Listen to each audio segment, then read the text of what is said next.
Before 1492, North America was home to diverse native societies that had developed complex cultures tied to their specific environments.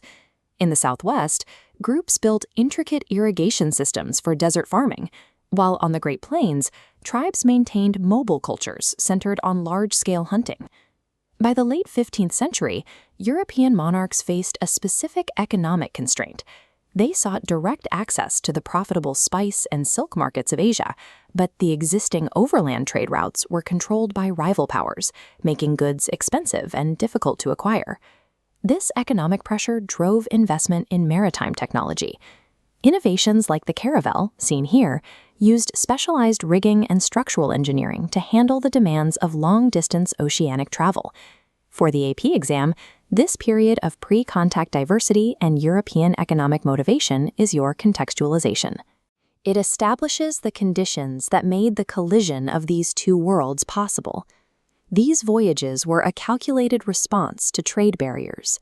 By using new technology to bypass old routes, European empires initiated a chain of cause and effect that reached across the Atlantic. The drivers of this expansion are often categorized as the 3 Gs: God, gold, and glory.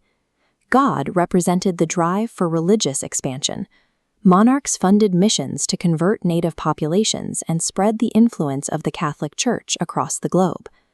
Gold was the pursuit of mineral wealth and raw materials. Explorers sought to extract precious metals from the Americas to fill royal treasuries and pay for imperial wars. This influx of gold increased the money supply in Europe, providing the liquidity needed for merchants to fund larger trade ventures. This shift began to move economic power away from traditional land-owning nobles and toward a rising merchant class. Glory refers to the competition between European nations.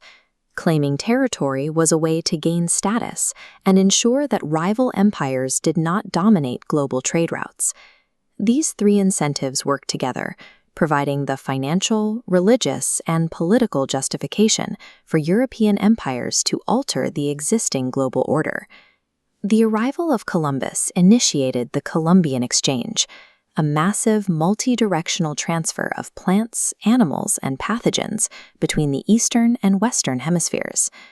American crops like maize offered higher caloric yields per acre than traditional European grains, steadily increasing European populations. The resilient potato also became a staple, providing a reliable energy source that transformed European agriculture. This chart illustrates the demographic impact of the exchange. While European populations rose, Native American populations collapsed as they encountered diseases like smallpox, for which they had no biological immunity. Those who survived the epidemics often fell under the Spanish encomienda system. In this model, the Spanish crown granted colonists the right to extract forced labor from native groups in exchange for protection and religious instruction. The brutality of this system led to internal debates in Spain. Most notably, the priest Bartolomé de las Casas argued that native peoples were fully human and that their forced labor was an injustice. The exchange was a one-sided biological event. While new crops provided energy for European expansion, foreign pathogens triggered a devastating demographic collapse across the Americas. As other European powers moved in, they developed different colonial models, making this a frequent topic for the AP exam skill of comparison. The Spanish blueprint prioritized resource extraction and religious conversion, creating a rigid caste system that placed Spanish-born officials at the top of the social hierarchy. In contrast, the French and Dutch blueprints involved fewer settlers. They focused on the fur trade, building alliances and intermarrying with native groups to sustain economic networks. The English blueprint focused on settler colonialism. England sent large numbers of migrants to establish permanent agricultural communities and secure religious freedom. Because the English required massive amounts of farmland, their model led to the repeated displacement of native peoples, a sharp departure from French trade alliances. These differing models show that colonial development was not uniform.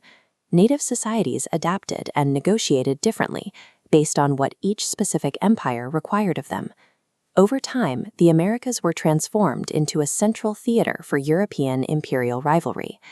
This map shows how cartographic claims and naval power were used to assert control over the continent. Despite these pressures, native societies were not passive. There remained political actors, frequently playing European empires against one another to maintain their own autonomy. As the native labor force declined due to disease, European empires sought new sources of labor. This led to the expansion of the transatlantic slave trade, as seen in this stowage plan of a slave ship.